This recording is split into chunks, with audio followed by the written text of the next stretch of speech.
Inauguration du centre Covid-19 de la cité balnéaire de San Pedro. Le ministère de la Santé continue d'inviter les populations ivoiriennes au respect des mesures barrières.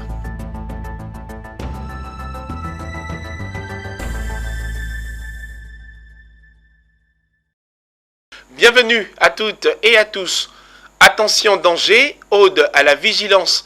C'est ce qui ressort du point hebdomadaire sur la maladie à coronavirus initié par le ministère en charge de la Santé et de l'Hygiène publique. C'était à San Pedro, cité balnéaire. La séance de travail du ministre de la Santé et de l'Hygiène publique, Dr Eugène Akawele, dans la région de San Pedro, a débuté par la visite des sites de l'hôpital général en construction à Goréké, du CHR en rénovation, du centre Covid et une rencontre avec l'ensemble du corps médical pour s'imprégner de leurs difficultés. Au terme de sa visite, le ministre de la Santé et de l'Hygiène publique a animé son point de presse hebdomadaire relatif à l'évolution de la pandémie du Covid-19 en Côte d'Ivoire. Il en ressort que sur 27 694 cas confirmés, 151 décès sont enregistrés à la date du 28 janvier 2021. Par ailleurs, 25 542 cas ont été guéris, soit 92,02% de taux de guérison et 2001 cas actifs, supérieurs à près de 13% à celui du 25 décembre 2020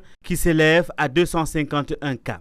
En décembre 2020, le pays avait enregistré 1169 cas confirmés de Covid-19 comparativement aux 4814 dénombrés depuis le début de l'année. Quant aux décès, 5 ont été enregistrés en décembre contre 8 pour la seule période du 22 au 28 janvier 2021. À ce jour, 6 cas sont encore actifs, dont 1 est à Abidjan, donc il y a 5 à San Pedro, avec 27 cas suivis.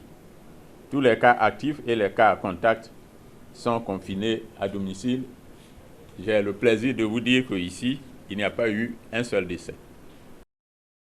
Le ministre impute cette reprise épidémique aux rassemblements festifs, notamment les concerts, les boîtes de nuit, les fêtes de fin d'année, les événements artistiques et religieux, les cérémonies de mariage et de funérailles, au cours desquelles les mesures de prévention ne sont pas respectées.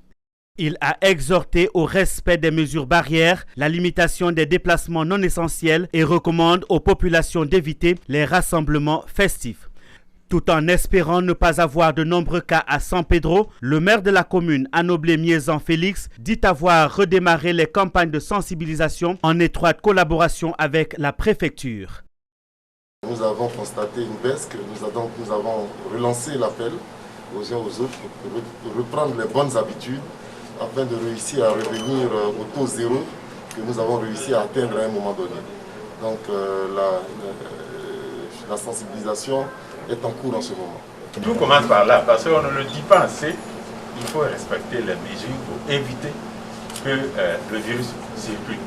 Voilà. Respectons les mesures barrières, ça coûtera moins cher à l'État, ça coûtera moins cher aux ressources humaines, à la population. Pour le président de la République, son Excellence Alassane Ouattara, le premier médicament de la Covid-19, c'est la discipline. Le gouvernement appelle à la responsabilité individuelle et collective pour préserver nos acquis dans cette lutte contre la Covid-19 en Côte d'Ivoire. Le pôle entrepreneurial de la Confédération générale des entreprises de Côte d'Ivoire a initié à Abidjan un séminaire sur l'annexe fiscale 2021. C'est une rencontre pour mieux expliquer aux PME, pépinières de la CGEC, les nouvelles dispositions prévues par les textes. Mon désir Nascimento, Richard Akeke. Le budget de l'État de Côte d'Ivoire pour l'année 2021 s'établit à 8 415 milliards de francs CFA selon le cabinet Mondon International. Pour arriver à mobiliser cette manne financière, l'État pourra aussi compter sur les ressources fiscales. Les dispositions légales ou encore l'annexe fiscale 2021, socle de cette mobilisation financière, a été présentée aux chefs d'entreprise ce mardi à Abidjan. C'est une annexe fiscale qui vise principalement à augmenter les recettes budgétaires pour le financement des programmes de l'État ivoirien. Elle a pour autre priorité importante des mesures à caractère social liées à l'encouragement de la mobilisation de l'épargne longue et l'accessibilité des produits pharmaceutiques. À l'analyse, l'on notera, comparé à l'année dernière, une hausse des mesures qui ont pour objectif d'augmenter les recettes fiscales de l'État. Cette hausse provient plus d'une hausse de la taxation des contribuables que de l'élargissement de l'assiette des contributeurs. Inévitablement, la question de la pression fiscale ressurgira. Dans ce contexte de crise sanitaire, l'option qui a été retenue donc par le gouvernement dans le cadre de l'année fiscale 2021 et qui a été validée et adoptée par l'Assemblée nationale et le Sénat, c'est donc une augmentation, on va dire, du taux de pression fiscale. Donc dans cette année fiscale, on a beaucoup de mesures qui ont pour objectif donc d'augmenter les recettes fiscales. En ce qui concerne le secteur privé, contre toute attente, les chefs d'entreprise notent l'absence de mesures en faveur des entreprises. Oui, on aurait souhaité qu'il n'y ait pas de taxes cette année, de nouvelles taxes en tout cas, pour la simple raison que l'année 2020 a été une année difficile au plan économique en raison de la crise sanitaire. Donc évidemment, nous étions pour qu'il n'y ait pas de création de nouvelles taxes au moins cette année. Ça n'a pas été possible, hein.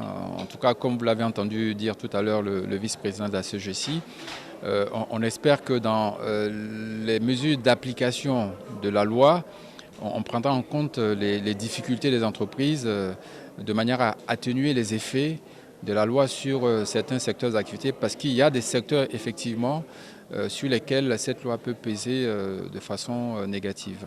Il n'est pas exclu la révision de la mise en application de ces dispositions afin d'alléger leur poids sur les entreprises. L'administration fiscale se dit toujours ouverte pour des échanges favorables au climat des affaires. Mentionnons que l'année fiscale 2021, publiée le 4 janvier dernier, sera mise en vigueur le vendredi 8 janvier 2021.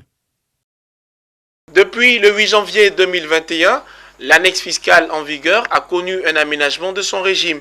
Pour les petites et moyennes entreprises, il s'agit d'une taxation sur leur chiffre d'affaires réalisé. Préoccupée par cette nouvelle approche fiscale, la FIPME, entendez la Fédération ivoirienne des petites et moyennes entreprises, a fait appel à un cabinet international pour mieux l'appréhender. L'objectif est de favoriser un dialogue avec l'administration fiscale pour une meilleure condition de travail des PME de Côte d'Ivoire. Zeynab Dosso.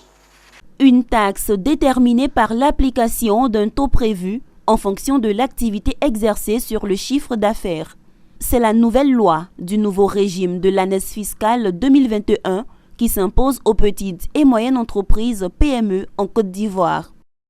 En réalité, on a eu l'institution de deux nouveaux régimes, le régime de l'entrepreneur, le régime des micro-entreprises. Le régime de l'entrepreneur, enfin, ce qui va véritablement changer, c'est que ce régime-là va regrouper les entreprises qui auparavant étaient au synthétique et à la taxe forfaitaire des petits commerçants. Donc désormais, ces entreprises-là seront imposées sur la base de leur chiffre d'affaires et un taux d'imposition qui varie entre 2 et 5 %. Et le régime des micro-entreprises, c'est les entreprises qui ont un chiffre d'affaires entre 50 millions et 200 millions et qui vont être imposées à, on va dire, un taux de 7 %. Après avoir été informés sur les dispositions contenues dans cette annexe fiscale, les petites et moyennes entreprises restent préoccupées.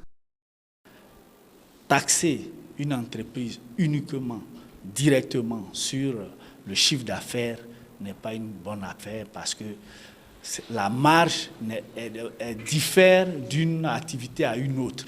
Et généralement, la marge n'est jamais plus de 50 %. La petite industrie cherche à changer d'échelle, à grandir.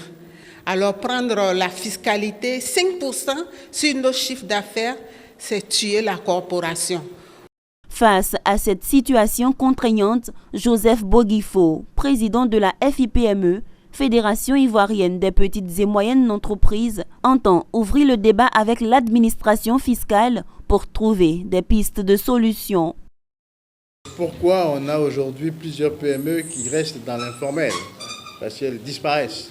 Elles se sentent à l'aise quand on ne les voit pas et elles sont tranquilles. Notre souci, c'est de réfléchir, non seulement avec les cabinets, mais avec le ministère, comment on va faire pour créer ce climat de confiance.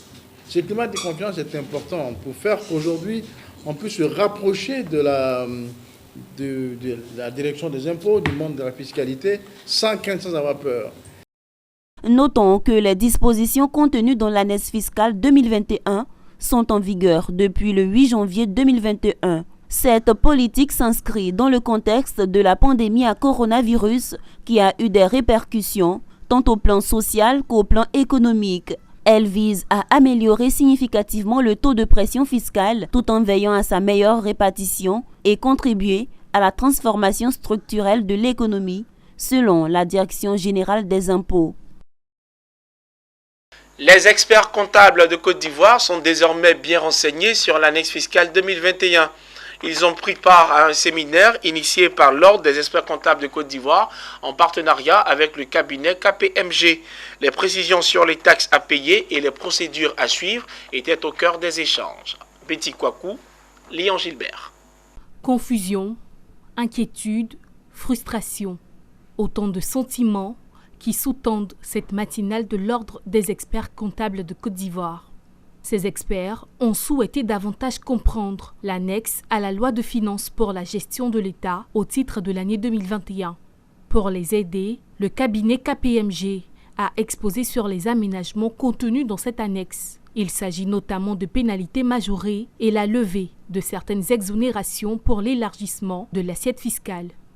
Les gros changements qu'il y a eu, c'est déjà la suppression de la procédure accélérée de remboursement de crédits par voie terrestre. Ça, c'est vraiment important parce qu'il y a beaucoup d'entreprises qui faisaient leur chiffre d'affaires avec cette procédure-là. Donc aujourd'hui, ils sont un peu contraints parce que sachant que la sous-région est fournie par beaucoup d'entreprises ivoiriennes, donc avec la suppression de ce régime-là, ça risque de poser des problèmes. On a déjà des clients qui remontent ces problématiques-là. La deuxième mesure importante, comme je disais tout à l'heure, c'est vraiment les PME. La grosse réforme en matière de PME avec l'institution des nouveaux régimes.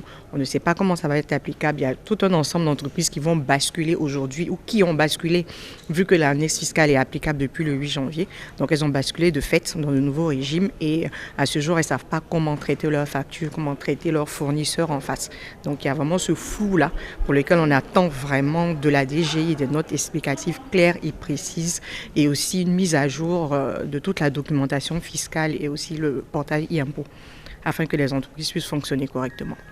Informés, les experts comptables de Côte d'Ivoire n'ont pas manqué de plaider pour être désormais associés à l'écriture de l'annexe fiscale et la mise en place de mesures transitoires. La Côte d'Ivoire est dans une logique où elle a besoin de mobiliser des ressources intérieures pour pouvoir poursuivre le développement, ce qui est tout à fait légitime. Mais ces ressources intérieures ne peuvent être que mobilisées auprès des opérateurs économiques qui exercent dans le pays. Donc, il faut qu'on en arrive donc à cet arbitrage qui permet donc à l'opérateur économique de faire face à ses obligations fiscales dans l'intérêt donc du développement économique de notre pays sans pouvoir s'étouffer. On nous demande de respecter la loi fiscale, mais comment pouvons la respecter si on ne la connaît même pas? Même ceux qui sont chargés de l'appliquer ne savent même pas quelle est la loi. C'est pour cela que les autres années, il serait intéressant qu'on intègre l'ordre des experts comptables au moment où on élabore les états financiers, pour qu'un certain nombre de préoccupations soient prises en compte. C'est vrai que l'ordre ne peut rien imposer, mais au moins, l'ordre va éclairer les décisions qui vont être prises. L'annexe fiscale 2021 est essentiellement axée sur la mobilisation de recettes fiscales pour soutenir l'État. L'Ordre des experts comptables de Côte d'Ivoire s'est attelé à recueillir les préoccupations des opérateurs économiques à ce sujet afin de faire des propositions au gouvernement en vue d'une fiscalité qui accompagne les entreprises en Côte d'Ivoire.